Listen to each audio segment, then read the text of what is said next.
This is Charlie Parsons Boxing Social in association with Empire Fire Store. You've actually just thrown me off straight away and forged Irish out. Sam Jones, how are you, sir? Your Wi-Fi shit. Oh, your Wi-Fi shit. It's not though, is it? It's I'm not. literally sat next to my router. You some shite line you have then. Thanks, mate. How are you? I'm good, mate. Not bad, not bad. What's the end of You've the hounded me. You've actually hounded me all day. All day you've hounded me. I was gonna have a week off. a week off talking nonsense? A week off talking nonsense, yeah. You've Exactly. caved. Caved in. What is December time like in the Sam Jones household? Just busy, mate. Busy. I've got one more fight now to do next week. Dan Toward's back out next week on the Josh Kelly. Are you coming to that, Matthew. Matthew? He's getting all the gigs ahead of you now, aren't you? You've been demoted, haven't you? I You know. arrived. You arrived in Belfast, paced, didn't you, the other day? You had three What's pints wrong with of a little Irish weekend Stout. off? You had 3 pints of Irish Stout. I saw you giving it. Not too sure what's going on with your hair either, Parsons. But I'm growing it out actually, to be honest, bro. But oh now I've yeah, got to okay. go through the really awkward like process of it going from nothing to something. Okay, okay. But yeah, so yeah, got that to go and then have a good break, and then we're already making plans for a big 2024. Back end of 2023 then has been a special year. A lot of prospects signed and a lot of prospects really flourishing. We just spoke yesterday on the phone about Cameron Vaughn. What a terrific end to the year he's had. All in all, a very good year for yourself. Yeah, really good, and long may it continue. But it's big 2024. Got a lot planned, some big fight announcements. Yeah, looking forward to it. The best thing for a young fighter is activity on bigger cards, and that's exactly what you've delivered. Certainly, Dan obviously having two fights in the space of a couple of weeks. Cameron's had a tremendous end to the year. I suppose that's you're going to have all the young prospects in Britain wanting to sign with, you know? I don't know. Listen, there's a lot of managers out there, and but I'm more than happy with my setup and my group of fighters that I have. So all good. Well, let's talk about Belfast. You were sat there next to Eddie and Frank in the old inner circle. Um, let's reflect on it. It was a bit of a weird atmosphere in there, wasn't it? A lot of people, I was speaking to some of the security and CP guys, and they were saying that they were expecting it to kick off, but it didn't. When Michael Conlan lost, it went very ominous and sort of quiet in that arena. What did you make of it all? Well, look, it was sad. Firstly, I mean, Michael's a good friend of mine, so it was sad seeing that. But you just it's impossible to not be happy for Jordan Gill. Like I saw Jordan Gill in the morning, and I said, thought you were going to get chinned in 6 rounds. Ruined my accumulator.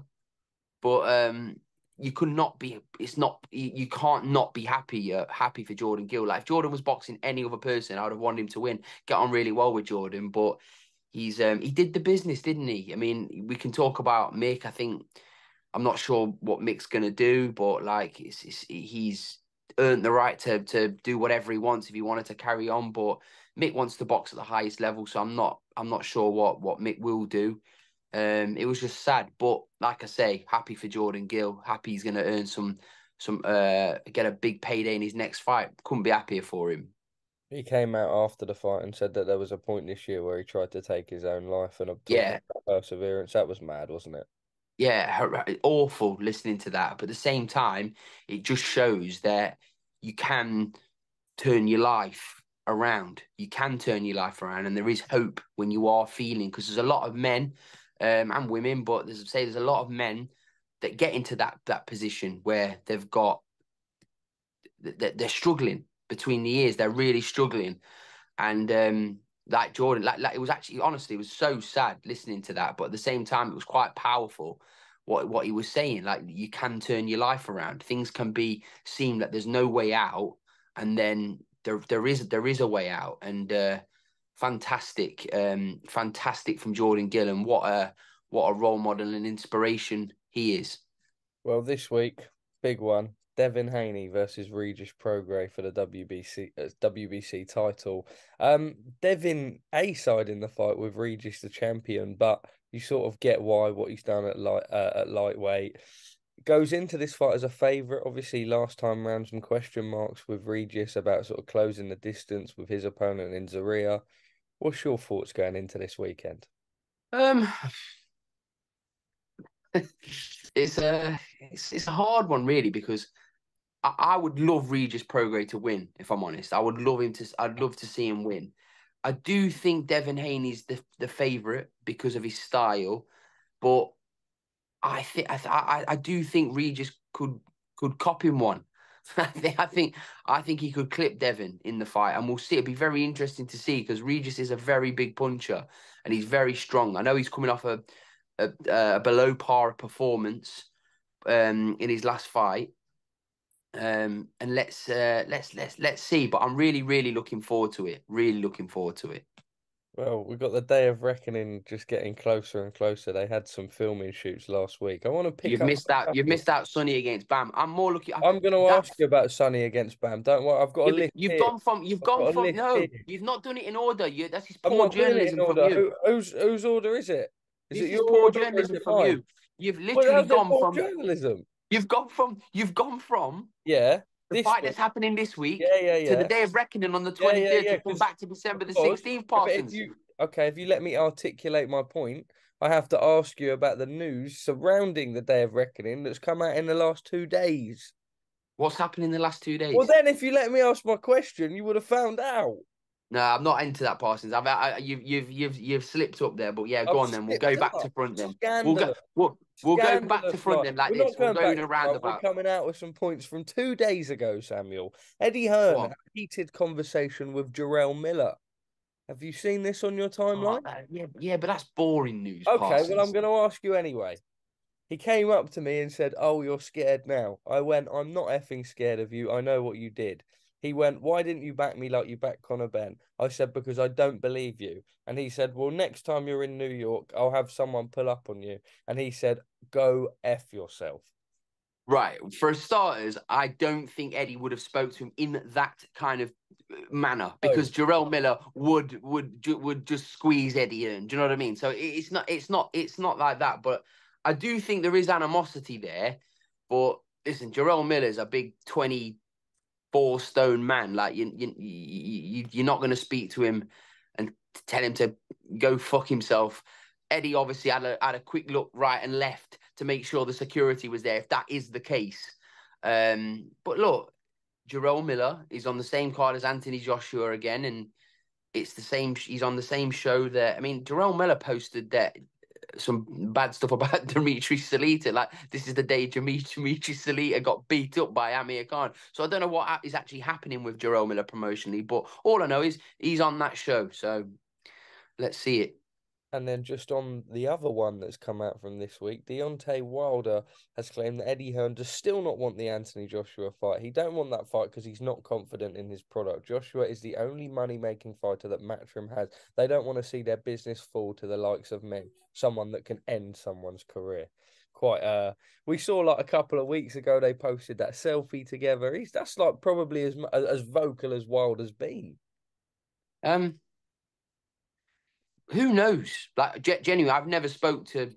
I don't know enough information on the from any side to know who does want the fight, who doesn't want the fight. Look, it's a very dangerous fight, but it's also a massive fight with big money. But I think for the loser, where do they really go in this? Listen, they can always continue because they're both massive names. But if Wilder lost, it'd be like he's lost 3 times to Tyson Fury, then to AJ, and then AJ's lost twice to Usyk and then once to Wilder. And like, if he loses to Wilder, we know it's not going to happen on points. Like, it doesn't take a genius to know that he will get knocked out if he loses to Wilder. But vice versa, I don't know. It's a really good fight. Look, I hope we get to see it. Well, Sam, if you let me do my interview as planned on my No bollocks, Parsons. But we'll let you pretend this is what you meant to do. But carry on. absolute cap. Well, no, I do because I want to pick up on a couple of things that have come out from the last sort of couple of days or so from Sonny Edwards. Certainly, we saw the face-off drop, right? And Sonny definitely the more vocal of the two in that has sort of the whole build-up. is it maybe now? I mean, I've spoke to Sonny a couple of weeks ago, and there was definitely frustrations. Bam just doesn't talk, right? When he gets prodded, there's nothing coming back. What do we put it down? We know he's not really the type, but it's annoying when you want to sell a fight, right? I don't know. Bam has spoken a hell of a lot more about his other fights and other builders. I don't know. But listen, we all know Sonny is a difficult man to beef with. He's a difficult man to beef with. But to be fair, Sonny comes across articulate in these exchanges. Like he's not trying to he's not being insulting towards Bam. In fact, he's been very complimentary to Bam. But Bam's just seems very, very reserved.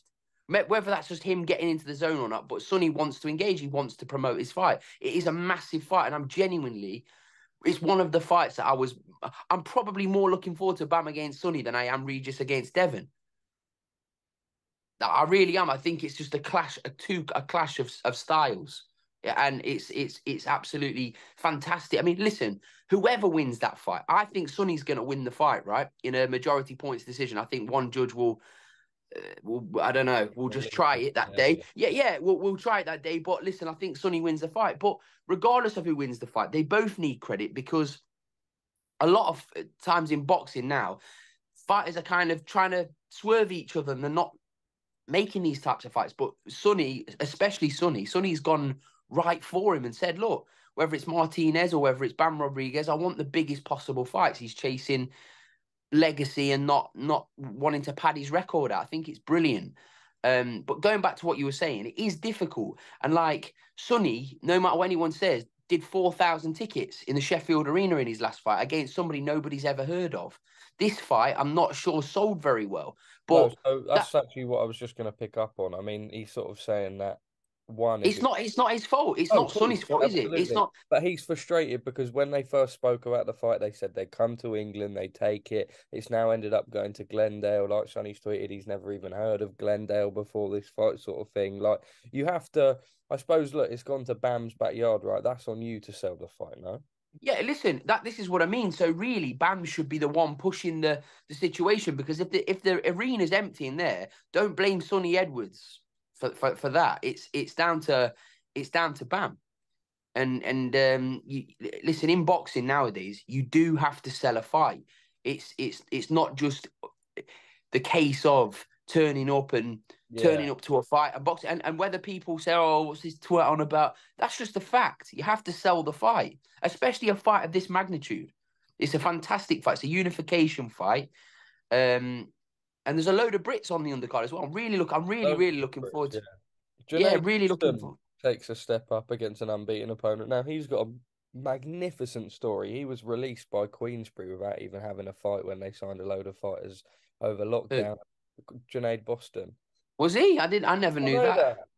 See? Oh, and I'm the one who's like not clued up and doesn't needs to do more research. You've literally just found that out No, I've 5 minutes not before found this that out. interview Not started. found that out. You're fuming. Head's gone. Fuming. He steps up against an unbeaten American. Peter McGrail's on that card as well. Quite a good one for the Brits out over there. Yeah, really good. I think Yafai's on that card as well, Yeah. isn't he? Yeah, looking for. Yeah, honestly, just look. I'm looking forward to it. I really am looking forward to it. I'm just because I don't know, like just two clash of styles. Really, really looking forward to that show. Does Galal get himself in a position to fight Sonny in 2024? Yeah, I don't see a reason why. Let's see that division. These divisions, fly, super fly. They don't. There's not much depth in them. Yeah, yeah. So Galal's kind of like Galal. I'm sure Galal will be. I'm Sonny will entertain that as well, as long as it makes financial sense for him. I'm sure Sonny will entertain it as well. Well, just lastly, this is sort of back on the BAM front. You may know more than me, you may not. But Sonny put he's had Robert Garcia not to tell him not to engage or say anything though. I get it. He's a sensitive kid. Is this trying to prod and poke? I mean, No, I think Robert Garcia obviously knows that Sonny is a very Sonny Sonny's Sonny's smart with what he says, Sonny's and mad articulate as well. Yeah. yeah, he's articulate, but he's also a flipping I don't know like you to argue with him on Twitter is just signing your own death warrant, isn't it? So it's it's Robert Garcia. I don't know, like it's good. It's giving him good advice, but at the same time, it's bad advice because we want to sell the fight. that fight it deserves a big crowd, doesn't it? Well, Samuel, always a pleasure. Thank you for making the time to speak to us on this Wednesday, cold and miserable December afternoon. No problem. What's going on? What you got planned for the rest of the week? Anything fun? No, not really, mate. Not really. I was gonna go and watch Derby play Leighton Orient, but I've decided against it Why is that, mate? because it's at Leighton Orient. Oh, okay, yeah, that's sort of I it. thought it for some reason. I thought Derby were at home, and I was like, "Gonna How go and often watch it." do you go to home games? No, I've got a season ticket. I've always had a season ticket, Well, but like it's hard to get there. Like obviously, because you miss like your time, and obviously you miss time with your family and stuff. But Saturday I was working. gonna go, and I was thinking, but no, they're away. So looking forward to that. All right, Samuel, thank you for speaking to us at Boxing Social.